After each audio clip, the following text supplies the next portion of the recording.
추미애 당대표의 속개 선언으로 더불어민주당 제173차 최고위원 회의를 속개하겠습니다. 네, 회의를 속개합니다. 추미애 당대표의 발언이 있겠습니다.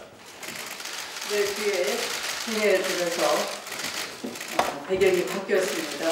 평창올림픽을 평화의 올림픽으로 치르겠다 하는 그의 각오가 담겨 있고요. 2018년은 평화가 시작되는 해가 이렇게 말씀드립니다.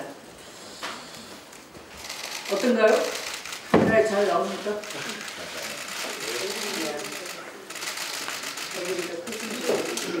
네. 내일 남북 고위급 회담이 2년 만에 열립니다.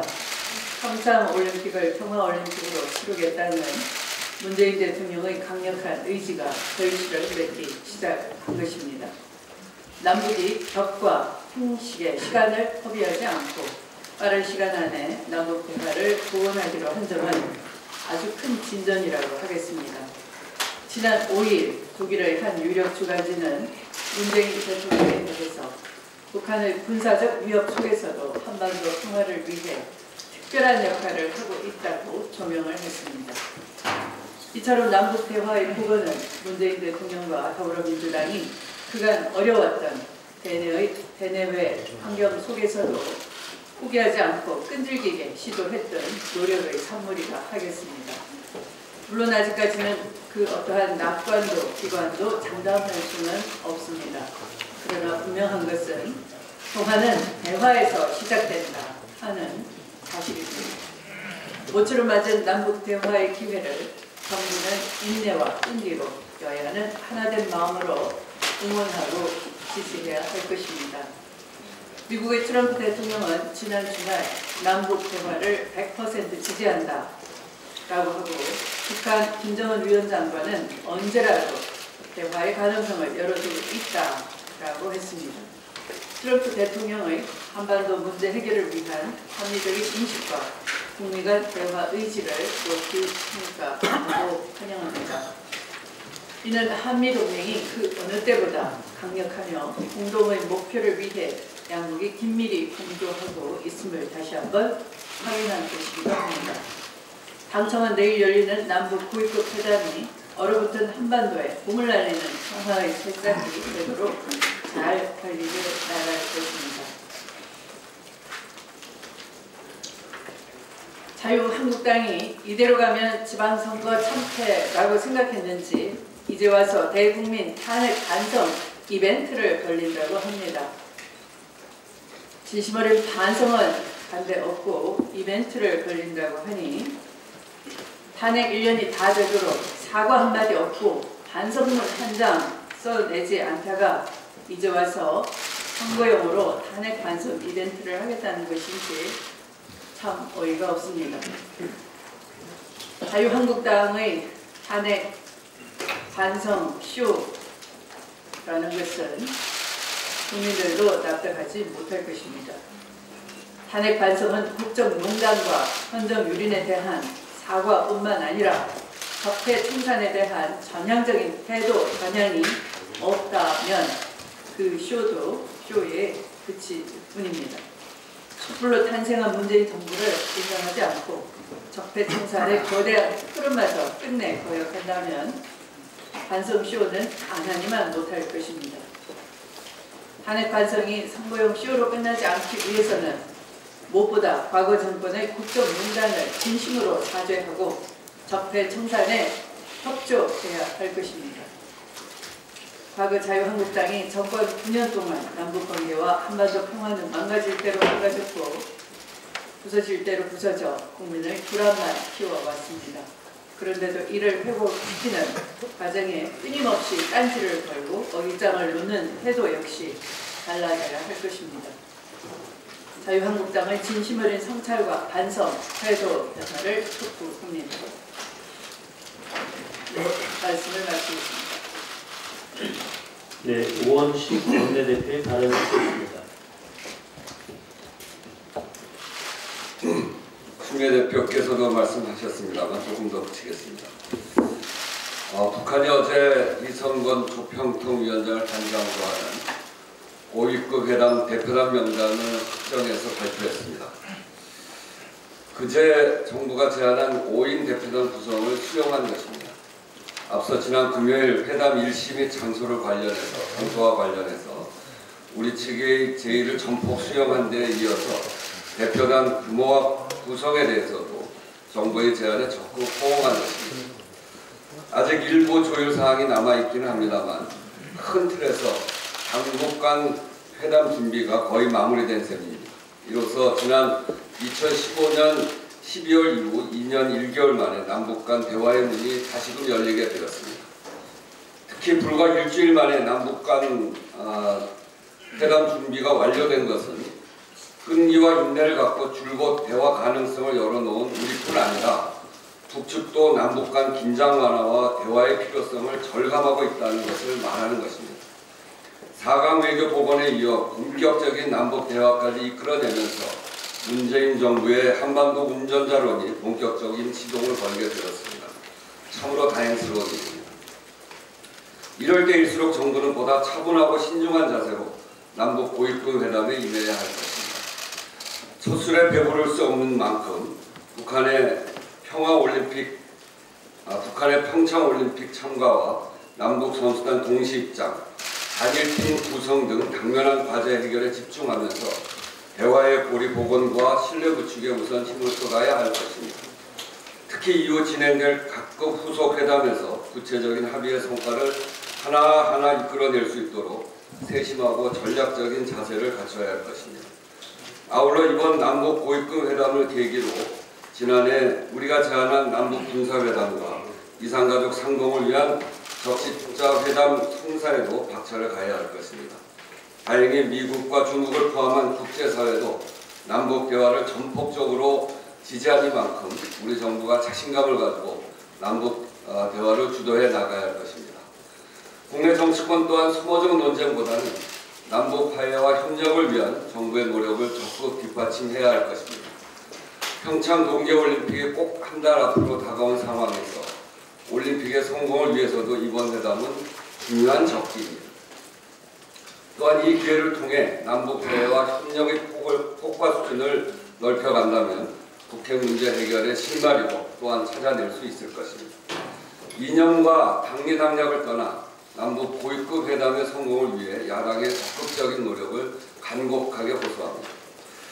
정부 여당은 북핵의 평화적 해결과 항구적인 한반도 평화체제 구축이라는 목표를 향해서 흔들림 없이 정진해 갈 것임을 다시 한번 강조해서 말씀드립니다. 집권 첫 해인 2017년이 민생과 민주주의 개혁 과제 이행을 위한 초석을 놓는 해였다면 2년차인 올해는 각 과제들에 대한 구체적이고 실질적 성과를 내는 해로 만들어야 하는 해입니다. 우선 민주주의 과제는 공수처 신설, 국정원 개혁, 검경 수사권 조정 등 국가 권력 기관의 정상화를 중심 과제로 삼고 더 이상의 공포와 거짓으로 국민을 기만하고 권력을 유지하려는 세력이 발붙이지 못하도록 해야 합니다.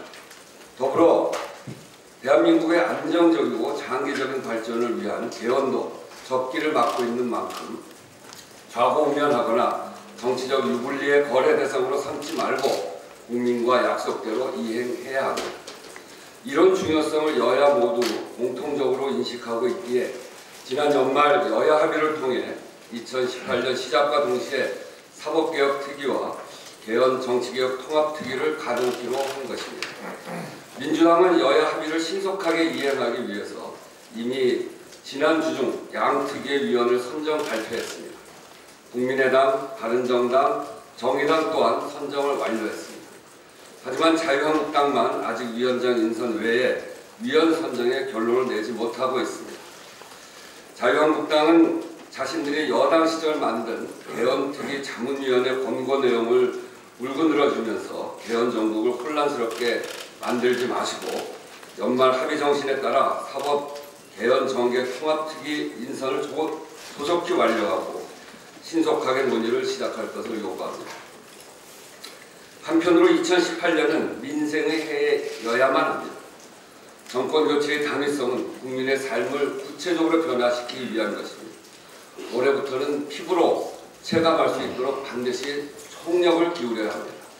지난 대선 때부터 여야가 공통적으로 약속한 민생 과제를 중심으로 하나하나 이행해 나가도록 하겠습니다. 국회가 1월 숨고르기를 끝내고 나면 2월 임시국회는 신속하게 민생 입법 논의에 들어가겠습니다. 이에 따라 오늘부터 하나씩 중요한 민생 개혁 과제에 대해 집중적으로 점검해 나가겠습니다. 첫 번째 말씀드릴 민생 과제는 소상공인을 위한 생계형 적합업종 법제화입니다. 도소매업, 음식점 등 생계형 업종에 종사하는 소상공인은 국내 전 산업체의 86.4%를 차지하고 종사자 수는 37.9%를 차지합니다. 전체 자영업자 600만 명의 월 평균적인 월소득이 150만 원에 불과하며 그중 약 400만 명은 평균 100만 원 이하라고 합니다. 대다수가 만성적인 생존의 위기에 놓여 있습니다. 갈수록 자영업 포화 현상이 심해지는 데 더해 막대한 자본을 앞세워 골목 상권을 잠식하는 대기업의 무분별한 진출 탓에 소상공인들의 생존 위기가 더욱 심각해지고 있습니다. 지난 2014년 기준으로 재벌 대기업 계열사는 총 477개 증가했는데 그중 81%인 387개가 막걸리, 두부, 된장, 고추장 등을 파는 생계형 사업들이라고 합니다. 지난 정부서 공만성장위원회를 통해 공고제도를 두고 있으나 재벌 2, 3세 거기에 반개까지 너나 할 것 없이 손 안 대고 코 푸는 격으로 골목 상권을 먹어치우려는 욕심을 막지 못하고 있습니다. 천만 비정규직 대책과 함께 영세 소상공인 보호 전략은 소득주도 성장에서도 핵심적인 과제인 만큼 이들을 위한 대책이 서둘러 나와야 합니다. 얼마 전 신세계그룹 이마트가 일부 매장에 직원형 구내 식당 운영을 중소기업에 양보하는 등 그동안 골목상권 침해 논란에 섰던 대기업들도 이런 시대적 요구에 발맞추려는 것도 나오고 있습니다.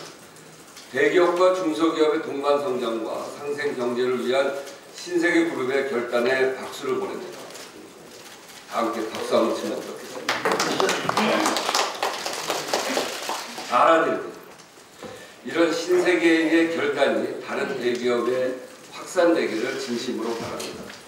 우선 정치권도 대선 당시부터 민주당을 비롯해서 자유한국당, 정의당 등이 관련 공약을 내놓는 등 폭넓은 공감대가 있었습니다. 그러나 공감대만큼 적극적인 모습을 보이지 않습니다. 민주당의 대선 공약을 담고 있는 저와 이훈 의원이 내놓은 중소기업, 중소상인 적합업종 특별법안은 1년이 되도록 논의의 진전을 보지 못하고 상임위에서 잠자고 있는 상태입니다. 본 법안이 통과되지 못하면 그나마 기존 제도에 따라 자율협약으로 적합업종으로 지정된 업종도 모두 대기업 독식 대상이 되어버립니다. 때를 놓친다면 그 피해는 국회를 바라보고 있는 소상공인들에게 미치는 만큼 조속하게 논의를 시작할 것을 요청드립니다. 야당도 각 당별로 관련 법안을 제출해 놓고 있는데 더 이상 시간 끌 이유가 없습니다. 돌아오는 2월 임시회에서 바로 논의를 시작하자고 야당들께 제안을 드리는 바입니다. 이상입니다. 네, 다음은 이계훈 실무위원의 발언이 있겠습니다.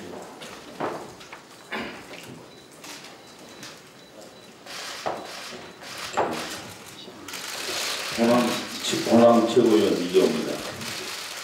요즘 영화 1987년이 온 국민을 울리고 있습니다. 이 땅의 민주주의를 활짝 연 1987년 6월 항쟁의 근본적인 시작은 1980년 5월 광주입니다. 그런데도 국회 헌법개정특위 자문위원회가 11개월간의 활동을 마무리하면서 그 보고서에서 5.18 광주항쟁 정신을 소수 의견으로 치부를 하고 헌법 전문에 기재하지 않았습니다. 이는 역사 흐름과 시대 정신을 반영하지 못하는 큰 오류입니다. 충격과 경악을 금할 길이 없습니다.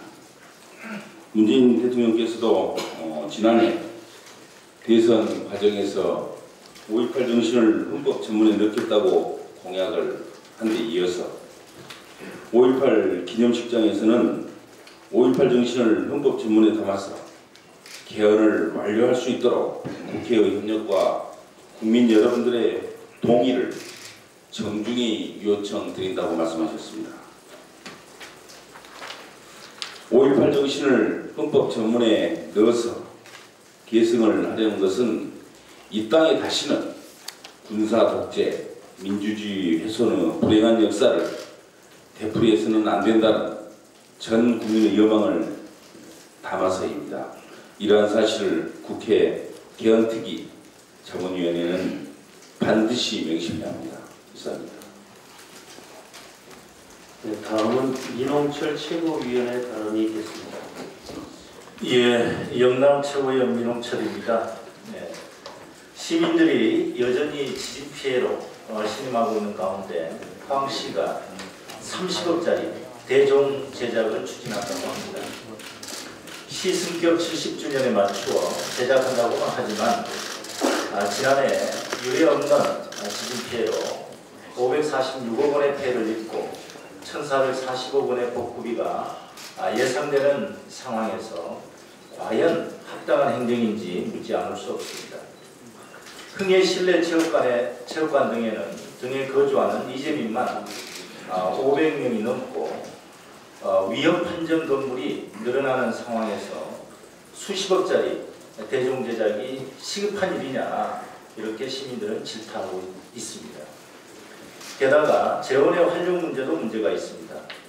시 금고로 지정된 대구은행이 부탁한 지역협력기금은 그동안 불우한 환경 속에서도 우수한 성적을 거둔 고등학생과 대학생들의 장학금으로 활용되었던 지원이었다고 합니다. 주민을 위한 주민에 의한 지방자치가 이루어지기 위해서는 이런 한탕주의식 사업은 반드시 사라져야 할 것입니다. 올해 6월 지방선거는 이렇게 주민의 의사를 무시하고 단체장의 생색내기, 보여주기 사업에만 열을 올리는 지방 적폐의 청산과 지방 권력의 교체로 이어져야 할 것입니다. 이상입니다. 다음은 양양자 최고위원의 발언이 있겠습니다.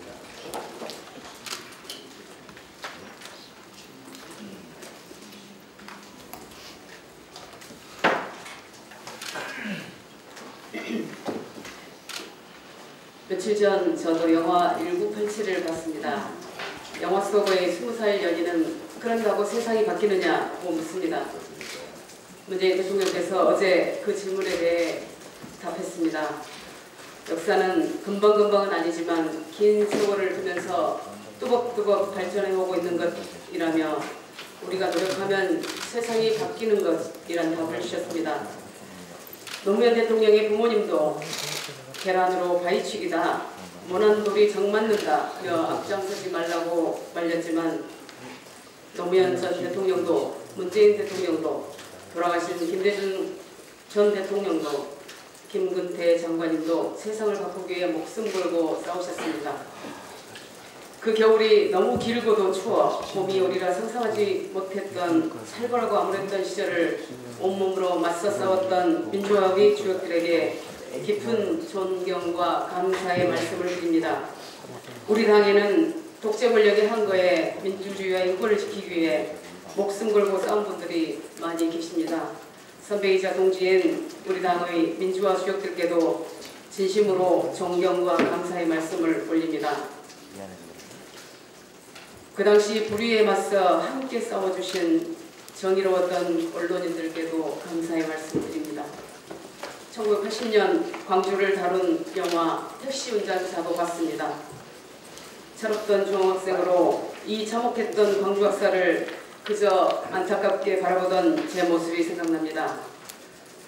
1987년에는 20살인 저는 산업 현장에 있었고 연희가 던지던 질문조차 하지 못했습니다. 민주주의를 위한 역사적 현장에 함께하지 못했습니다. 마음 한켠에 늘 빚진 마음이 남아 있었습니다. 특히 박종철, 이한열 열사를 비롯해 언니 오빠들의 희생이 있을 때마다 무거운 마음을 안고 직장에 나갔던 생각이 납니다. 문재인 대통령께서 말씀하신 대로 역사는 광주항쟁, 6월 항쟁을 거쳐 촛불혁명으로 이어진 것입니다.